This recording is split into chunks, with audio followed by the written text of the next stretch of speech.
just to avoid any background noises. So I think if everyone's off, then we're going to record this. So we'll press record and then we'll get going.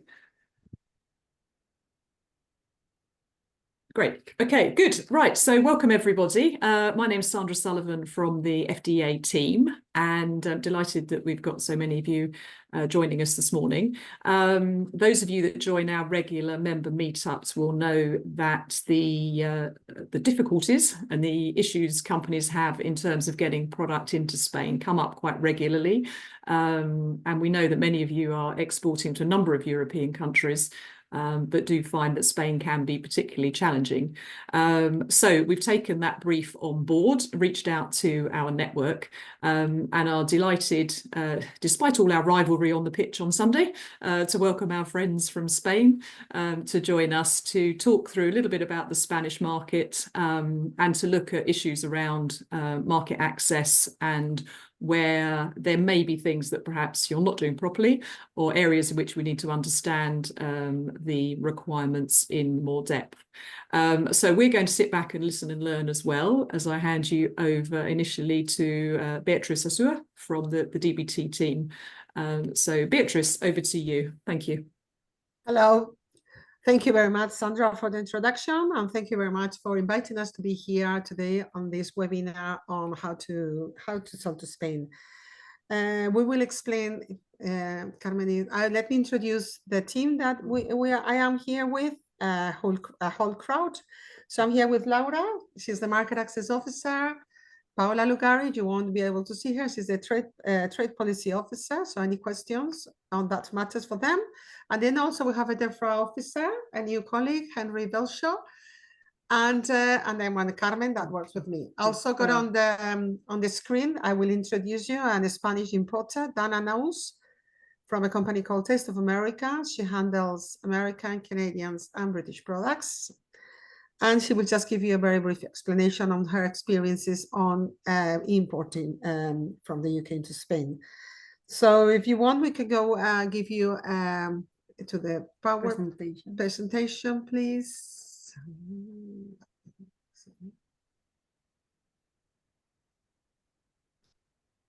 If any of you have any, cannot listen to us properly, please say something on the chat. Okay. Okay, so we will go, this is the guide on what we will touch on, which is an overview of Spain, general guidance, declaration, relabeling, and then at the end, we will have a session of question and answers, okay? So I'll give you a really quick overview on the Spain sales channel.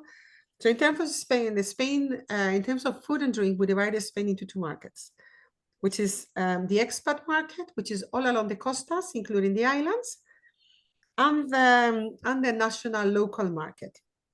So in terms of food and drink, I have to say that Spain receives every year 18 million Brits a year. We have a huge population of expatriates from the UK living here.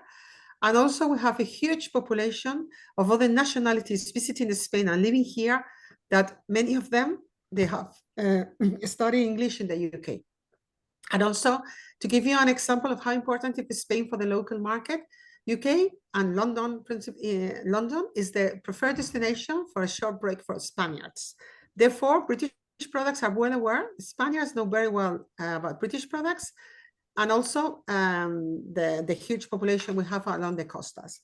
So in terms of food and drink, this makes us a division. So the typical British products, the Utterleaf, Butterleaf, Iron Brews, that's really for the costas and the islands, which being the peak periods starting from Easter, let's say April more or less until October. Then everything drops down a little bit. But then also on the local market, also those products are very well valued, but also more the quality products, the Walkers, the cheeses, and a bit more upper market. So in terms of distribution channels, market leader, it's Mercadona. Mercadona is own label, is the same kind of stores such as Tesco in the UK. In fact, they follow a little bit the line. And then we have, you can see there, Carrefour, Lidl, Aldi. I have to say that Lidl and Aldi are starting to pick up very importantly in Spain. having quite a good range of, for example, cheddars, which is quite impressive. They are growing up. I think it's happening the same in the whole of Europe. So, and then also we have now the Costco has already started in Spain, already have 3 stores opening the 4th one soon, and also seeing a lot of British products there. So if you sell into Costco UK, you can try to have Costco to Costco Spain. And then there's also still a lot of traditional family stores in like kind of markets. There's still a little bit of that, although they are disappearing because of the big chains walking into the market. Sorry. Okay. Okay, so this is a little bit on the figures. So Mercadona, it's really own label, very difficult to penetrate on them unless you have own label, although they have a different range. The majority of them, especially Carrefour and Mercadona, have a different range on the costas rather than on the mainland Spain. So they have like additional lines divided in the costas depending on the nationality of who is at the costas. So this we will share. I think Sandra and team will share then the presentation, so you don't have to make notes or anything. And this will give you a little bit overview. So now I will introduce you to Dana Knowles. Dana, the Hello. floor is yours. Nice to be here.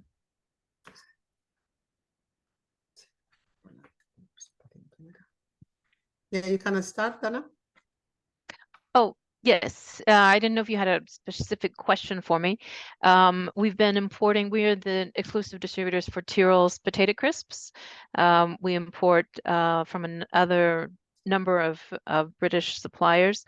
And we sort of had a rough transition after Brexit, but I think we've finally, and thanks a lot to the help from Beatrice's team at DBT, we've been able to find our footing. So it's still a little more expensive than it was before because we have to jump through more hoops. But we have found 2 different routes into the market here in Spain. At first, we started out thinking that we could get a transport document from the Spanish authorities or from European authorities to clear customs, as we always have in Madrid or at Valencia. And that's for Spanish authorities, it's impossible. I don't know what the situation is with other European countries. But it's okay. We're working around it. And I think some of the other European countries have become more practical in terms of getting the British products through their ports. So recently, in addition to using the Rotterdam port, we've been using Calais. And that's been more economical for us, especially because of the transport costs. So that's kind of our story. We've been able to increase the number of British suppliers that we work with. And we can even consolidate full trucks out of the UK, which helps us reduce our costs as well. And we can work with smaller suppliers and take smaller trial orders as well, which is really nice. Can you hear me? Yeah, thank you very much, Dana. Is there anything else you would like to add? Thank you very much for explaining, that Calais is the preferred route for British companies. Yeah, for us at least. I don't know if you have any questions, if I've kind of touched all of the bases. I think I'm not monitoring the chat, so if anyone can, Mel, if you can, or Sandra, do you have any questions for Dana? No questions yet. I think probably what we ought to do is if we look at some of the market access issues, I think there'll be questions that become related with what Dana's just said. So yeah, I think certainly from the UK side, I mean, perhaps one question before we do move on is sort of market trends. I mean, you've mentioned a couple of big brands in passing. I guess in terms of current trends and opportunities, I'll go through that. You'll cover that yourself. Yeah, I'll cover that. Yeah. Okay, but I don't know if Dana wanted to comment on that from Dana, her side. if you want to add something on market trends. Well, I think probably the same thing that you're going to say, Beatrice, that there seems to be a lot of interest in terms of plant-based protein, healthier snacking options. And I think um, you've a lot of your suppliers are already sort of on the cutting edge of that kind of offering for customers. So yeah, I think we're on the same page there. Okay. Yeah, yeah. In terms of trends, I would add that depends. If you look at the Costas, everything that is British price, that's what they're looking for. And if you look at local market, it's the same as the UK, you know, more healthy options, the plant-based snacks with peas, the snacks with seaweed, and all the. At the end of the day, I have to say that German products are quite competitive in that sector. And I think the UK price, because of Brexit and the complexities, becomes at the end of the day less competitive if you can compare it with German products. And I would say also that I think there are things like what is this column two? I don't know what is this anyway. And I think it's also important to mention that I think in terms of trends, as Spain is two markets, everything that sells well in the UK and is a brand well known in the UK is selling into Whole Foods. Probably it's a good credential for Spain. So I think also, well, as the same as in any other country in the world, I think credentials are key for a multiplier, for any potential importer. They always ask us, where is this company selling to? So if you're selling to Costco, we sell at Costco's. If you're selling to Whole Foods is the key now for the importers in Spain, and probably Tesco, Waitrose. I think that's the key players now at present for the credentials. I think if we're going towards more gourmet, we're looking at Fortune and Mason. We're probably looking at kind of Selfridges in terms of credentials, though price is a matter there. But I think it does sell. So I think Spain, as it has two different markets, I think admits every single product if it's competitive, quality is nice, service is good, and the price is competitive, and that's it. So I want to say the specific trends. When everybody says about the specific trends, I can say what is not selling well in Spain, which at present we have a lot, which is gin and spirits brands. Either you have a huge marketing campaign, money for marketing. It's very difficult to penetrate here in the market because the big players are huge here. There are more than 200. Even though we are the second largest consumer of gin in the world, we have more than 200 gin brands in the market. So I think everything to do with the spirits, or beer. Also, we are huge manufacturers of beer, huge manufacturers of wine, trying to penetrate some British wine here, but it's very, very expensive. We tried with 19 but it's 30 euros bottle. I can compete with Rioja with the 8 euros bottle. So it's very, very difficult. And I would say, as we are manufacturers also of pork products, it's difficult also to bring any pork products or any olives and things like that, which we also get a lot of snacks on, pork scratchings and things like that. The pork scratchings, for example, I'll give you an example. They are very good for the Costas, for the pubs, but not for the local market. So I think that's more or less what I would say as trends and non-trends, which is, I think, is what is very important to know what is not selling well here. And Beatrice, just linked to that, there is a question in the chat about organic foods. Do you have any sort of insights on the organic market you can share? Well, my main insight on organic is that El Corte Inglés and Carrefour used to have an organic area, and now they have included on the range. So that gives you an indication that everything that is called organic is more pricey. I would say that is not a key factor. Our feeling in Spain for the Spaniards, for the central Spain, is that the Mediterranean diet, which is the diet we follow, which is all about olive oil and pork, is all organic because it's all natural and we feel it's natural. So I wouldn't give such a fuss on organic as they are doing it in the UK. I would say Spain tried, Corte Inglés tried, have a separate dedicated area on organic. Carrefour had tried it, and they all have now included as part of the range because it's so expensive when you talk about organic. I think here dominates more now the kind of, for example, on fruits, you have like the fruit, like the natural, more healthy fruit rather than the packed fruit, for example, at supermarkets. But I think, there's a lot of production here on organic, and I would say that it's not a phenomenon as it is in the UK, because also it's considered more pricey, I would say I wouldn't go that route for Spain. I would say also that German products compete on price and on quality and are very well known. It's the same of free from. There are a lot of products already in free from, free from everything.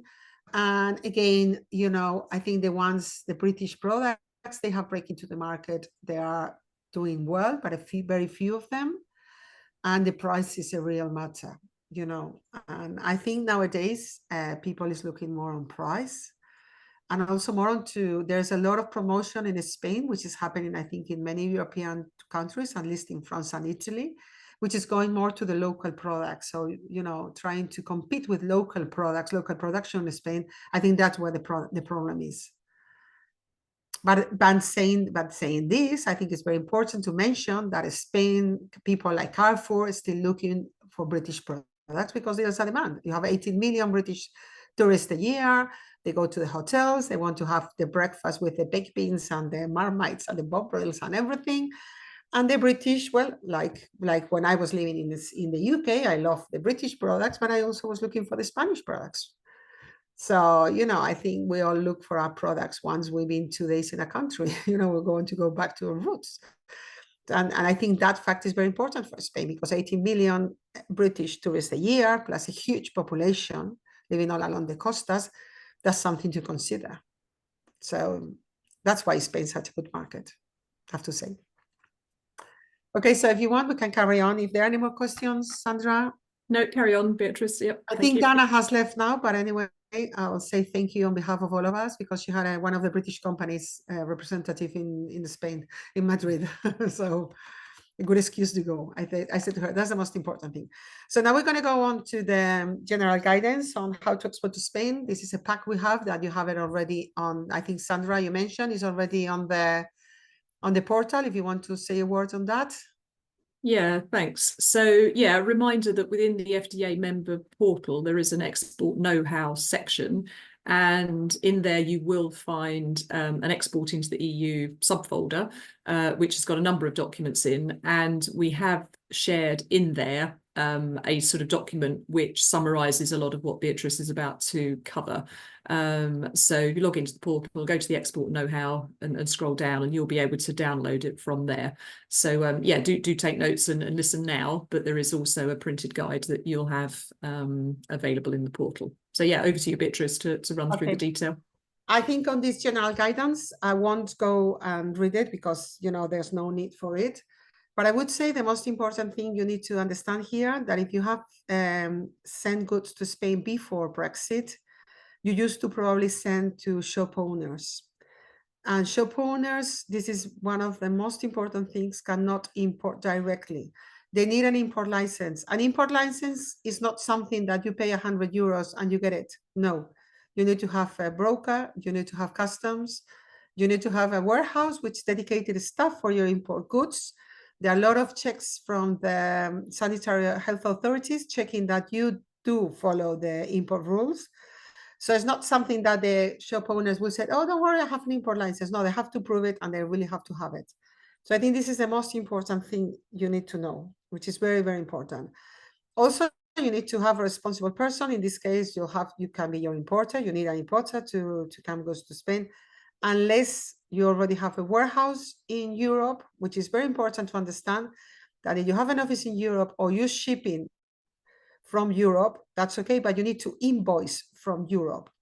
If you're doing UK, warehouse in Europe, Spain, you're doing a transit. So it doesn't mean you're shipping from the UK, from Europe. You are shipping from the UK. You need to have the EU address in the label, and in the invoice, it's got to come from your EU address. So this is very, very important, because we have seen so many cases in where the UK company have sent goods directly from the UK through someone in I don't know, Holland, let's say, and they feel they're shipping from Europe. That's not right. If you ship from Europe, you ship from Europe. If you ship from the UK, you ship from the UK. Everything else is a transit. Well, labels, you need to include everything has to be in Spanish. You can put in a sticker initially. Stickers are approved, but it's got to be labeled in Spanish. The fines are absolutely mad here. It's from 6,000 euros onwards. And the health authorities, they do check. So they do check the customs, they do check the stores, and they do check the warehouses. So this is nothing that you cannot do. So, well, then everything else, you know, you need the technical sheets, and the products with animal origin. They need to have the UK veterinary certificate, which has got to be the original one. You cannot have a photocopy of the UK, the veterinary stamp or whatever. You cannot have a photocopy. You need the original certificate. This is very, very important. And you need one certificate per shipment and the original document in that consignment. So it's not that I send a photocopy and send it later. No, doesn't work like that. Your products will not go through in Spain, not go through in Calais, not go through in anywhere. Everything has to go very clearly and with your certificate, the original one. Cannot have photocopies. No, then you have to register in TRACES. It is compulsory, which some companies feel is not compulsory. It is compulsory because when you register in TRACES, you receive the SITCO code, and that SITCO code has to go into the CHET. The CHET is your document to bring goods to Spain. So this is an example. Well, this is all the CHETs we have, and then you can read the P, the D, and the E, and the PP. So you need to use the correct one. Also, to give you an example, if any of your companies send a table to, like a kind of table to cut the cheese, let's say, that table is food. It's considered as food. Anything that touches food, including a fried pan or a fork, is part of the food. It's food. It's not considered as cutlery. It's food. And you will have to use the CHET D.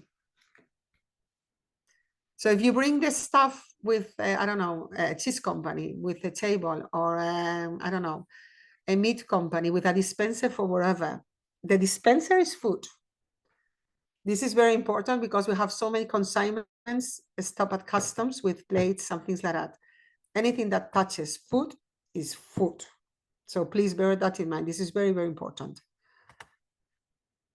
And then, well, before the beside the CHET P, for example, in the case of the P, you need to, you know, which is the animal ones, you have to have all this information, all these regulations, the catch certificate, well, everything you can read here. I won't read it. I leave you for a little bit to read it, and you will, you know, any questions, we will clarify it later.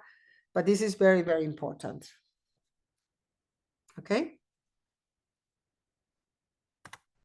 On relabeling, as I mentioned, you are allowed to relabel initially with a sticker. You don't need to change your packaging. I would advise you to change the packaging if you started to get big volumes, because a sticker hand by hand, one by one is quite costly. And you will have to agree with your importer who does what on that sense. And for relabeling, if you want to relabel in Spain, you need a letter of commitment where it specifies exactly the place where the relabeling will be, and with the Spanish label that we will use. So this is very important. This is all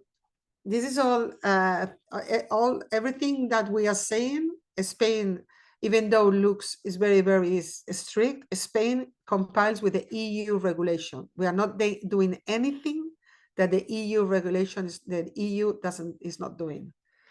So we are part of the EU and we're following the EU law.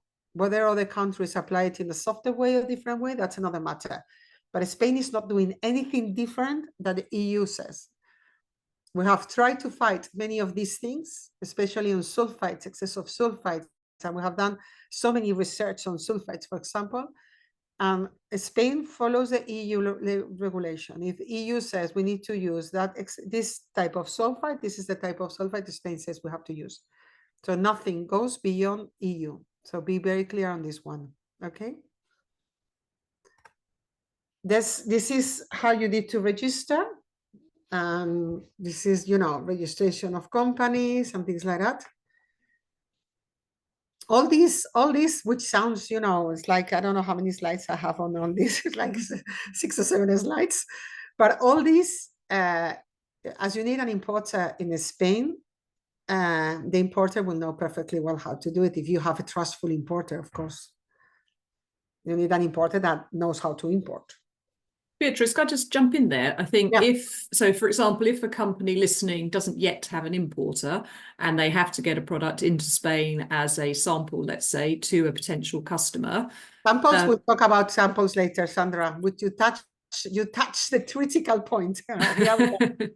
Okay, all right, I'll sit quietly till you get there. Okay. Yeah, no, I will give you very good examples. Laura will talk about samples, but I have a very interesting conversation yesterday with a British company on samples. To give you an example, Laura will understand, but to give you a very good example, we had a meeting yesterday with a huge company in the UK. I'll give you the name afterwards. And they were very clear. They take a plane every week to bring samples home. So this is all about samples. Laura will explain about samples. We're having a huge discussion with the health authorities in Spain on samples. This is a real nightmare, samples. But anyway, we'll touch, that's for, so physical controls, you need, well, this is part of transport conditions, the temperature, that everything applies, everything is in good state, that you don't break the chain of cold, but this is normal. This is nothing different from, what it is. And then we have the last one, which is the identity control, which is, sampling to confirm, everything, office sales and everything. And I think, for example, sometimes you get some samples at customs to do sampling for the authorities to do test controls, and you need to, the importers have to give the samples, so have to give it away, and it's a fortune. So, but anyway, this is how it is. So now I will pass on the words to Laura. Okay. Okay, hi everyone. So as you know, as a result of UK's exit from the EU, UK companies had to adjust to the reality of becoming part of a third country. So ultimately what this means is complying with EU import controls that Spain, as my colleague Bea said, applies very thoroughly. So when exporting to Spain, there are 2 characteristics that exporters should keep in mind. The first one is that Spain has 17 different regions, as you can see in the map, and that export rules vary from region to region. The second one is that, unlike most other member states of the EU, Spain carries out most of its checks at borders instead of within the market. So although the trade relationship between the UK and Spain has had to adjust as a result of Brexit, however, Spain and the UK still remain close trading partners. To give you an example, as of 2023, last year, Spain was the UK's 7th largest trading partner, and total goods trade between UK and Spain accounted for 1% of UK's good trade. So in this new trade relationship, market access has been crucial in supporting businesses that want to enter and export to the Spanish market. So for example, as my colleague Bea said, right now we have been working closely with the Spanish government. We have been talking to them. They've been really supportive in seeing how we can make it easier to export food and drink samples into Spain, because we have received a lot of information saying that this was being an issue and that it was really complicated for firms to do this. I think this really makes a closer to a presentation. And Laura, is there anything else you want to add? No, not really. Any of you would like to add something? Okay. So I think I think we cover all the points we wanted. So happy to take any questions. Great, thank you, ladies. Thank you. Yeah, that's quite interesting what you just said there. 17 regions with their own rules as well. And I know when we did come out of the EU, I know that was the biggest surprise to most people, was that every country had its own set of rules. And yeah, even more difficult to realise that actually within a country, then there are 17 sets of rules as well. So yeah, lots to get a head around. Yeah, so I think what we'll do, I think it's important now that we use this opportunity just to sort of share any experiences anyone has that they want to share, and difficulties, because I think, Beatrice, when we spoke about this, I appreciate that Spain are implementing the regulations, but as are other countries, but it's frustrating that Spain seems to be the one that catches people out. I know in the guidance document there is a lot more detail about the documentation you need in terms of listing the ingredients, being very clear on that, and also if your ingredient is from a third country, making sure that the rules of origin regulations apply. And I think sometimes people don't recognize that, particularly on samples. You know, we've done a lot of events giving people the detail of what they need to do in terms of sending a sample, and it is an export effectively, isn't it? I think that's what we've got to highlight, is you can't just put a sample and send it off in the post and expect it to get through. You have to treat it exactly as you would any other export. So I don't know if you've got any more thoughts on the documentation when someone doesn't have an importer and is sending a sample. I think Sandra, on samples is really our fight. I have to say, it's really our fight. I had this meeting yesterday. We had this meeting yesterday with a huge company, and because it's cheese, and when they told us, you know, we have to go to the UK and bring the samples back, we have discussed this with the authorities. We are in the process of them to send us a document, as Laura mentioned, on samples. We explained it, you know, it cannot cost 200 euros to bring a box back, you know. For samples, you don't really need, theoretically, an importer. You can send them, but the problem is that you need to, it costs you the same as you were shipping a lorry, because it costs you 200 euros. Because you need to have all the documents, register in Trappist, everything, do everything as if it was you know, a real import of a lorry. So we know it is very costly because it's 200 euros, which is a lot. It's cheaper to take an EasyJet to come to Spain with a sample. And yeah, that's what, for example, that was the cheese company was doing. They were going back to the UK quite often to bring samples back. And I know it's not effective. We're trying to fight this one. We know we are not the only ones having problems, because we know Cial had also empty boxes, because I've seen them. We know Germany had empty boxes, because I've seen them. So I think this is an issue which, you know, it's got to be addressed. But in the terms of Spain, we have addressed it. We went to the Sanidad, which is the health authorities in Spain. We went with the American embassy and the Canadian embassy. We had a meeting with them to explain that we were not the only ones having problems, because of course, with the seafood trade fair in Spain, in Barcelona, you know, for example, for the Canadians with Alaska fish is a real problem. With the Americans, sorry, with the Alaska. And I know, we know it's an issue. And I have told you, you know, I was planning to exhibit at a trade fair in Madrid. And I told the authorities, I'm not going to do it, because I'm not going to do a trade fair without samples. But I think there's nothing much we can do. We have to wait for them to come back to us, to send us the info, and let's try to do it as best as we can. Yeah, and I think good advice for those on the call who have someone else in the team that manages the actual paperwork is to share that document and just make sure you are doing absolutely everything on that list. Okay, so moving on from that, there's quite a few questions coming in. I don't know if you're monitoring the chat, Beatrice and Laura, but perhaps if we keep to the sort of regulatory side, the first question is around disposable products packaging and new guidance coming in and new logos. I think, is that something you're up to speed with, or if not, perhaps we could research a link on where that could be found? Yes. Yeah. We have a regulatory one-pager on this. We could send it, and it has a step-by-step on all the information regarding this. Yes. Okay. Is there a timeline on that you're familiar with that we need to be mindful of? No, we don't know yet the timeline, no.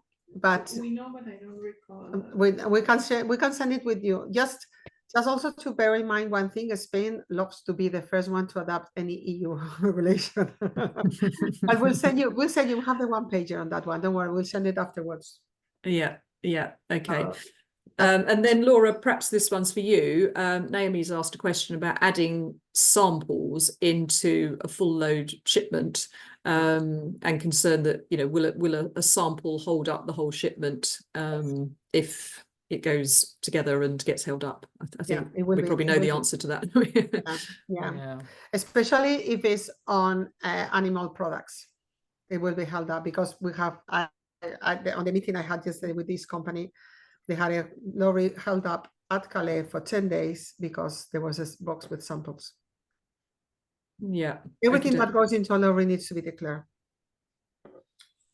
Yeah, so keep them separate. Yeah, 100%. Okay, good. There's another question which is very much at the forefront of a lot of FDA activity over the last few months around the Windsor Framework draft agreement about the not for EU labelling, which never got passed when the the previous government was dissolved. So it's still not legislation, but it'd be interesting to know, are you actually seeing not for EU labelled products already in the market? And is that perhaps a reflection of a lack of understanding on importers on what is necessary? We have no idea about that one, but I haven't seen any product not being labeled in Spain. Okay, all right. The fines are terrible, so no. Yeah, okay. We haven't seen it. I haven't seen it. Not seen it yet. Okay. And I'm checking. Yeah, I think we're seeing it in reverse. We are seeing products labelled not for EU now in the UK market, which was a step a number of manufacturers took, even though it's not necessary yet for GB.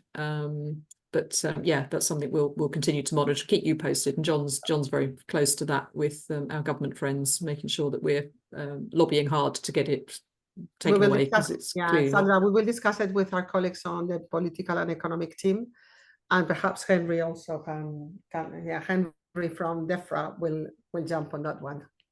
Yeah. Okay, good. And then another technical question from Darren on chocolate, which is supposed to be exempt from shed, which is what's declared in the regulations, but actually Portugal refused to accept and insist on one. Is that an example of Spain taking the same approach? Do you know? Milk chocolate has milk. Needs a chip. Milk chocolate has milk. Milk is an animal product and it's a chip. Yeah, but it's often the processing, isn't it, of it, which decides whether it's in the regulation or not, isn't it? It's like butter in biscuits and stuff, isn't it? They don't need a health butter and certificate. Biscuits, they need a chip. If it has shed, you need a chip. If it has an animal product, and you need a chip anyway to export products, to bring products to Spain. You mean, like, because I see the question is from Darren Williams. You mean cow milk chocolate milk? Because I mean, it's not vegan. It's not vegan. You want to flick your mic on, Darren, and perhaps share the issue? It's obviously cow's milk in chocolate, and the regulations say that because the milk powder has been processed at a certain temperature for a certain time, and then when you're tempering the chocolate, it's processed for a certain temperature at a certain time.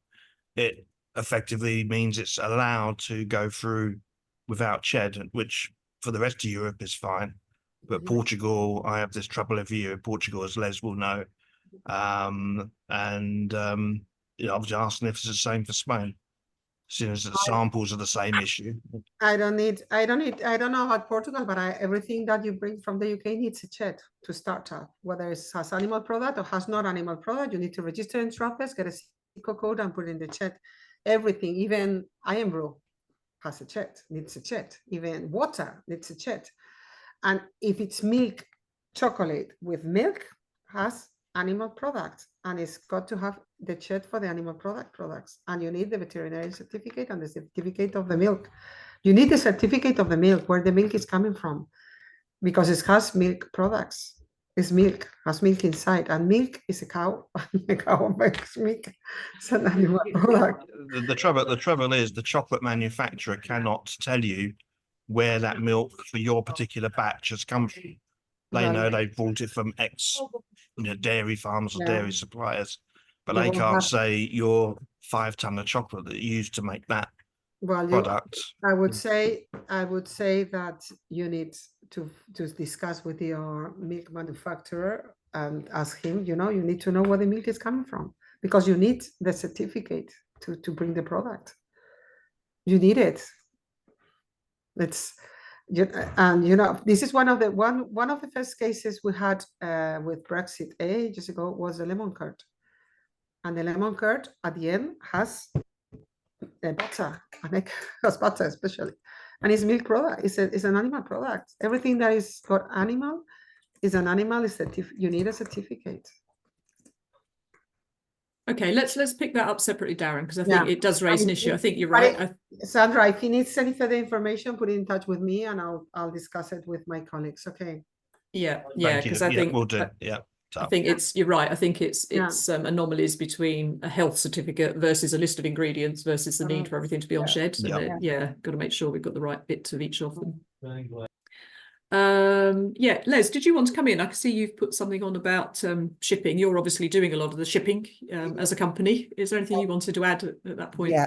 Okay. So I think in our last meeting, Sandra, we discussed that I was going over to Valencia, which was there for most of last week, and we are in the process. To give you an example of what we're trying to do with the UK, is we currently ship 16 containers of foodstuff groupage, frozen, and some containers are ambient, from Spain to Ireland. And the difficulties we've had with the UK is actually finding a temperature controlled warehouse that was able to take in groupage and be willing to almost like store it and consolidate it and blah blah blah, because they're thinking it's all for the EU. We might have like 8 or 9 different suppliers, but we need to get around this in order to make it happen. We spoke to Jessica Amnivet. I don't know whether she's on here, but she was helpful because we needed to have a vet over in Spain. So we provided all the details because they're more of like more of a global influence. So provided the details of people in Spain that could actually help with the Spanish inspections on terms of arrival, in terms of departure. And so we kind of got this process which we're involved in to create a groupage service where we'll have one central UK location for, let's say, 10 customers to put in, 2 pallets each, take it all the way across to Spain, where it'll be examined on the port by the necessary vets. We've got 2 food grade warehouses, one in Bilbao and one in Santander. And to do that sort of import export, sort of almost like internally within our sort of Easy Fresh organization. But in order to offer it out, you've got to be able to know for certainty that you've got all the facilities in place. Because as one of your colleagues there said, one sample box could actually hold up a container, and who's going to pay for all these costs? I think that's a little bit of nervousness there is if someone manufacturer gets it wrong and it impacts the delays on other people's products, who's going to pay for that? And no one wants to pay. So that's kind of the issue. So we'd have to come up with some sort of like indemnity which people have to sign up to, and it's a difficult thing to do, but we're trying to get something up and running to offer the members of the FDEA, and that's kind of where we're at. Yeah, good. No, it's good to hear, Les. And you're right. I think it highlights the challenges both of shipping and of samples, and it's why the couriers particularly don't really want to touch anything going into Europe where there is the need for excess certification, because for that fear exactly that one shipment will then avoid everything being delivered on time, which becomes an issue. But yeah, maybe the inward investment team in DBT could perhaps help if there is sort of warehousing and stuff being sought. I'm sure there's colleagues at Beatrice that would be interested to have that conversation to see if there is any sort of inward investment areas that they could help with. I handle also inward investment. I handle ODI, which is oversees the direct investment. So I will be the person, but let's have a separate meeting, Lee, to understand your project. Okay. Yeah, please. And also I think what would be interesting is if there could almost be like a holding area for let's just say for problem stock, shall we say, which within like a bonded facility within the port, which is temperature controlled, which would then allow the free movement of cleared goods and then just deal with the issue rather than deal with the whole container. Now, well, let's have a separate meeting to discuss this project, because it seems to be very good, but quite complex. Mm-hmm. Good. Yeah, thanks for that. Yeah, Beatrice, perhaps if you pop your email in the chat as well. I think a couple of people might not have written it down when it was up on the slide. They can follow up direct as well. presentation. Okay, put my Yeah. chat, yeah. Does Yeah. anyone else want to jump in and either share an experience or ask a direct question on the sort of regulatory side, and then perhaps we can pick up a couple of questions around trends that are in there? No, I think those have asked. No, okay, good. All right. So moving on a little bit then, Beatrice, there's been a couple of questions around trends on ethnic foods sold by British brands in Spain, very specific.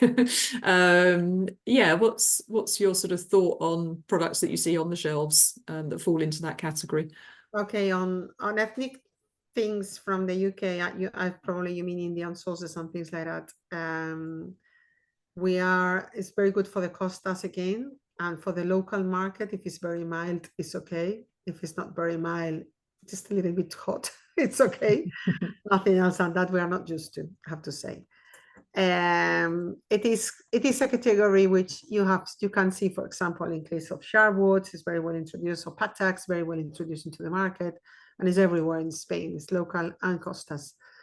But apart from that, you got that like wasabis. There's a lot of wasabi. There's always an ethnic area. Let's say Mexican, Indian, wasabis, Japanese, kind of. But we are not as a local market, I would say, as ethnic orientated food as you are in the UK.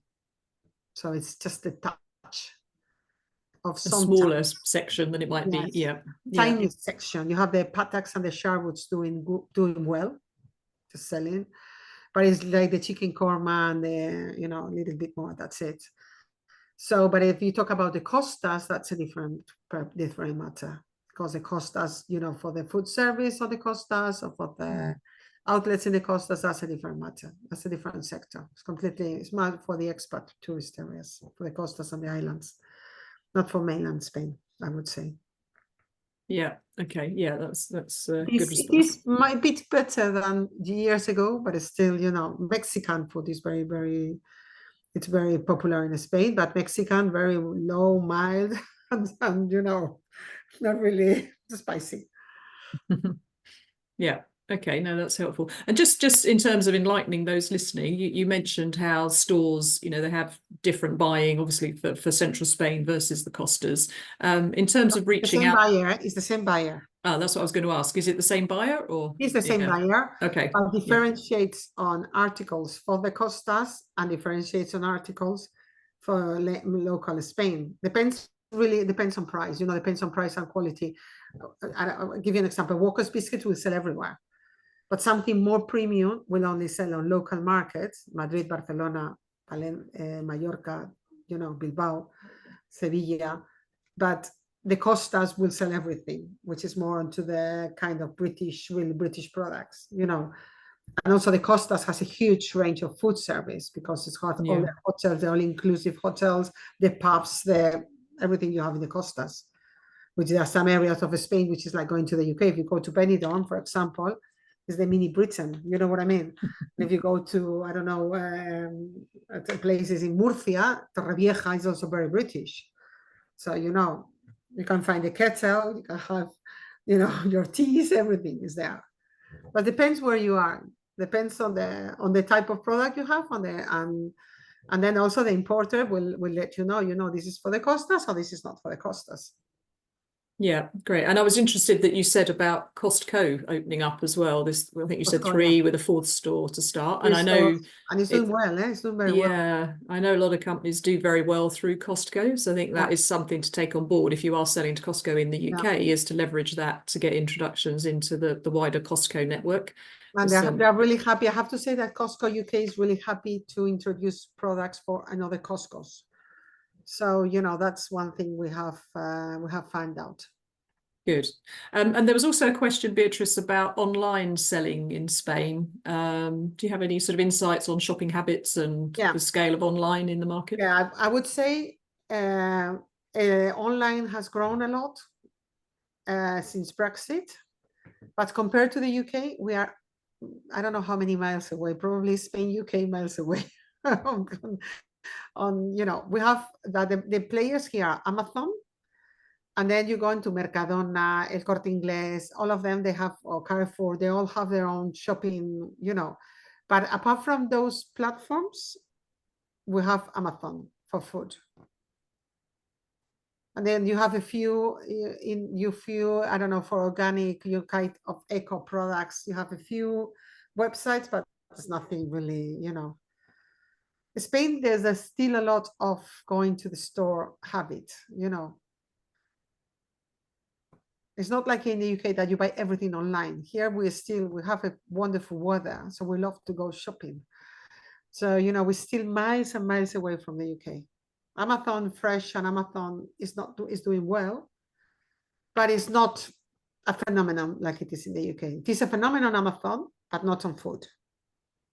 Understood. Yeah, that's good insight. Thank you. Hopefully that gives you a bit of insight, Louise. I think you were looking Yeah, for. if any of you need any further information on that, we can send you some stats and everything, but it's still, I think this is one sector that will develop on online, but it's still very slow because, you know, because especially for the local market, we are really much into fresh products. And, you know, we love going to the fishmonger, we love going to the butcher, we like going to the food shop, you know, it's all that. You have to touch it and see it. Yeah, very good. Very jealous of that. I definitely don't have any of that in my high street, which is very frustrating. nor do I have the Spanish sunshine. So yeah, you're definitely winning on that one.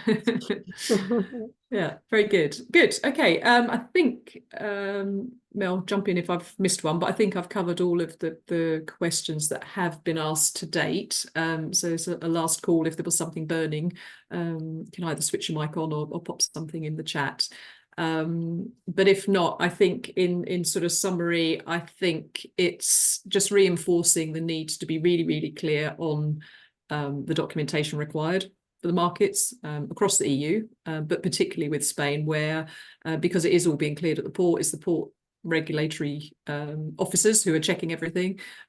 So you really, really must make sure you've done absolutely everything and gone completely over the top, I guess, to make sure that you've got everything right. So if you are still struggling or have got examples of where it's gone wrong, I think do share those with both ourselves and Beatrice's team, because I think that will be interesting, where you think you've done absolutely everything and it's still been picked up on something that wasn't obvious. And hopefully Beatrice and her team, with their negotiations with the teams in Spain, will help to raise those issues. So yeah, I would add, Sandra, if any of you get stuck with lorries at customs in Spain, ask for the chat and send us an email. But without chat, don't send us an email. We need the chat to check why it's rejected. Yeah. Okay. Yeah. Good advice. And I would say the last advice I would give, that is easier now to send the goods to the peninsula of Spain if you're going to the Canaries, rather than send it directly to the Canaries. Okay, yeah, that's interesting. Yeah, we didn't touch on that, I guess, on terms of the ports. You know, is there a port? Obviously, the Canaries being there is. Canaries, because many of the UK companies go directly, because you have to dispatch goods on the first port that touches your products. So if you enter through Calais, you have to dispatch in Calais.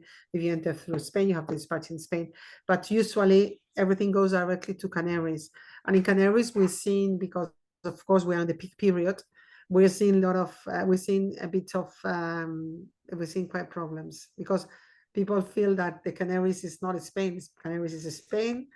Canaries follows the same law as Spain, and is as strict as is the same in Spain.